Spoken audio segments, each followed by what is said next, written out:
मौजूदा इस्टेब्लिशमेंट हकीकी मायनों में न्यूट्रल हो गई। सियासत का देरीना और तारीखी अमल तहवाला, सुर्ख लाइन मिटा दूंगा। पंजाब के वजीर आला चौधरी परवेज इलाही की जानिब से एतमाद का वोट लेने के बाद इस तासुर को तकवीत मिली है कि मौजूदा इस्टेब्लिशमेंट हकीकी मायनों में न्यूट्रल हो गई है।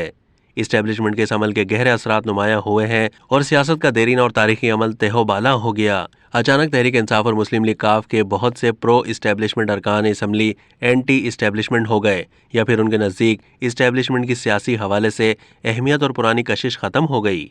हत्ता कि वज़ीर आला पंजाब परवेज इलाही ने भी अपने अमल से इस्टेब्लिशमेंट से दूरी इख्तियार की और इमरान खान के बयानिए को फौकियत दी। इससे पहले वो कह चुके थे कि इस्टेब्लिशमेंट मौजूदा निज़ाम को बरकरार रखना चाहती है और असम्बली इस वक्त तोड़ने की हिमायत नहीं करती। याद रहे कि इससे पहले मुनस इलाही ये भी कह चुके हैं कि हम साबिक आर्मी चीफ कमर जावेद बाजवा के कहने पर इमरान खान की तरफ गए थे।